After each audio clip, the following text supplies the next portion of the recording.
Direct Connection is made by MPT to serve all of our diverse communities and is made possible by the generous support of our members. Thank you.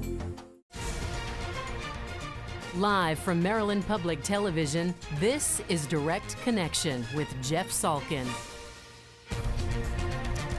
Hi, everybody. Thanks for tuning in for Direct Connection. Coming up tonight, is there really any danger in getting a flu shot?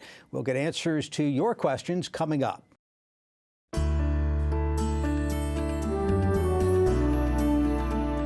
Joining us for this week's Your Health segment is Dr. Kathleen Neuzil, Director of the Center for Vaccine Development at the University of Maryland School of Medicine. Doctor, thanks for being with us. I'm happy to be here. We're here to talk about the flu shot. Who needs to get a flu shot this year? Well, that may be the easiest question that you ask me, because in the United States, we recommend that everyone 6 months of age and older receive the influenza vaccine. I thought it was more focused on people who were at greater risk, either had an immune system issue, were elderly, or had some other potential complication. Now, it's certainly most important for those groups of people, and that's because they're the most likely to be hospitalized or die from influenza. So babies, as you've said, people over the age of 65, certainly as we get older, again, we're more likely to have the severe complications than everybody in between, with cancer, with immune system problems, with heart and lung disease.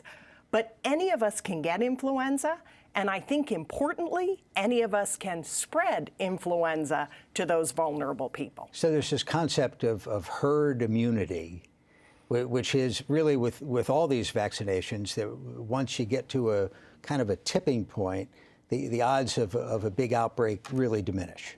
Correct. Now, with influenza, we really have to vaccinate a lot of people to be able to stop an outbreak. But at the micro level, at the local level, we can have a lot of effect. So within a household, for example, it can really make a difference if everyone is vaccinated, if children are vaccinated to keep from spreading influenza to adults. And we really have to protect those babies younger than 6 months of age who are too young to receive an influenza vaccine. Let me remind our viewers, if you have a question about the flu or the flu shot, give us a call. We'll have the number on the screen. You could also tweet your questions. Twitter address is @MPT News. So I've gotten a flu shot, truthfully, probably like every other year or something like that. But going back a long time, do I have any residual immunity after, I don't know, 15 shots over the years? You probably do build up some immunity, but it's still important to get the new influenza vaccine. Why is that? I mean, because you think of like the childhood vaccinations, get the shot, maybe 2, you're done. Yeah, influenza is a very tricky virus. It's constantly changing. And that's why it's the only vaccine that we actually have to change twice a year. There's a Southern Hemisphere and a Northern Hemisphere vaccine. So the measles virus, it would be the same measles virus throughout your lifetime, and a measles vaccine works through your lifetime. But an influenza vaccine has to keep up with the changing virus. How good a match is this year's shot for this year's flu? So I'm always very cautious about predicting. I like to say that influenza is predictably unpredictable. However, in this early season, we've had very few isolates, but the ones that we have appear to be a good match with the vaccine. So that's good news. And by isolates, you mean people with the flu? Right. So I mean people coming in with the flu. There's no big outbreak yet. There is no big outbreak. There's some mild activity in Maryland right now. What makes it pick up? It's the idea that we're all indoors closer than why does it spike in the winter every year? Yeah, again, we don't completely understand it. It probably has to do with the cold, dry season allows the virus to be transmitted more easily. And then, as you've said, we tend to be closer together and more indoors in the winter as well. Let's grab a phone call. John in Harford County. John, thanks for the call. Go ahead. John, are you there? Yes, sir. I'm here. What's your question? Well, I told the other lady I had the flu shot one time in my life. I'm 83 years old, and it was 1957, and I didn't get the flu then, but I got the flu about 2 months later, and it's the only time I ever had the flu in my life, and I've refused to take a flu shot ever since. John, how you feeling? I feel great. Terrific. But I only missed 1 day sick from work, and that was that time. So glad you called. That was a great call. Thank you very much. You hear that all the time.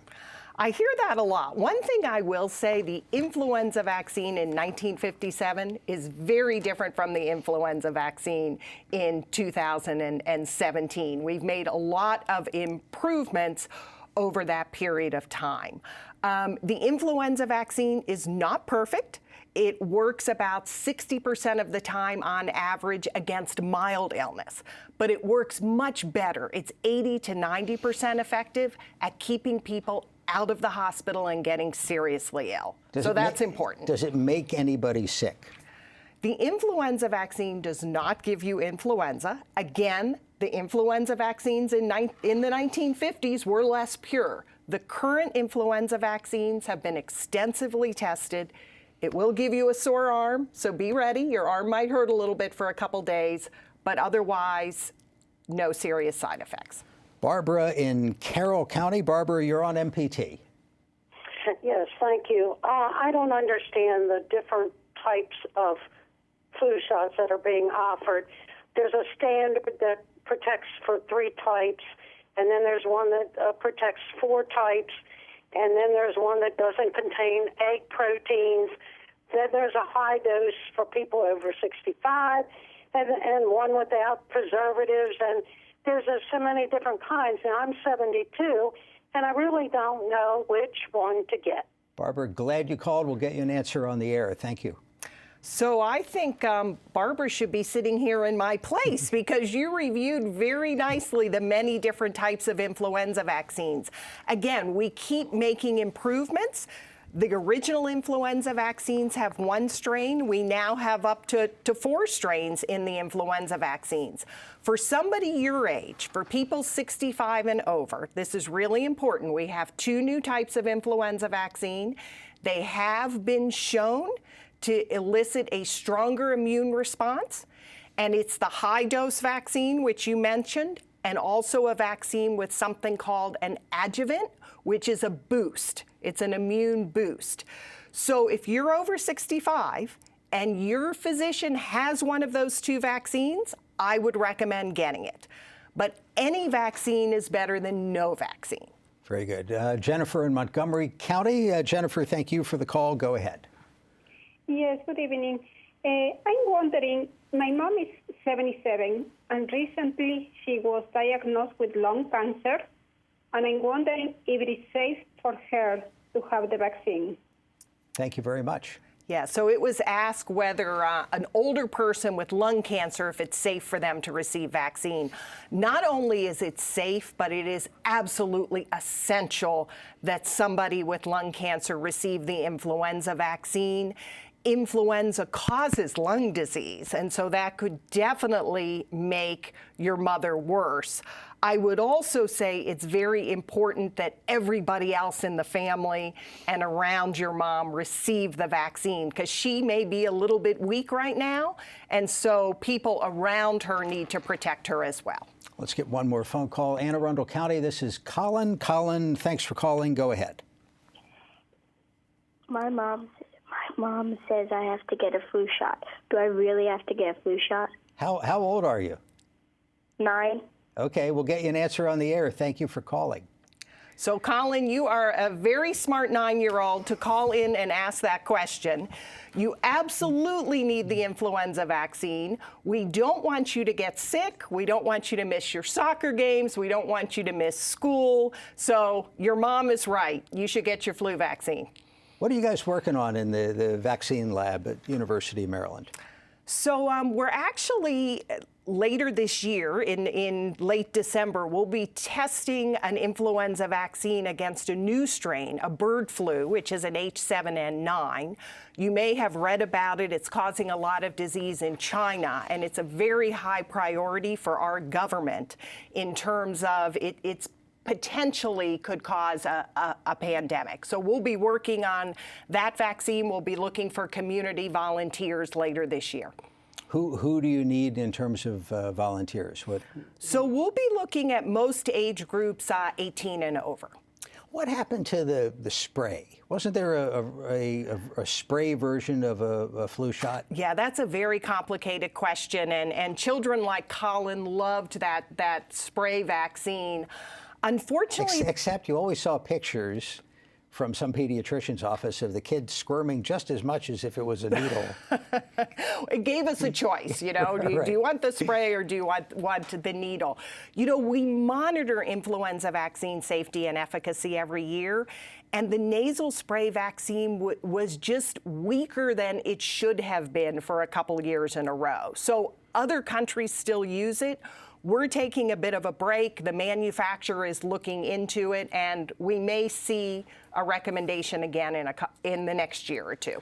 Dr. Kathleen Neuzil is director of the Center for Vaccine Development at the University of Maryland School of Medicine. Doctor, thank you very much. Thank you. Thank you for joining us Thursday on Your Money in Business, how a local animal shelter is helping displaced pets and their owners. For all of us at MPT, thanks for watching Direct Connection, and have a good night.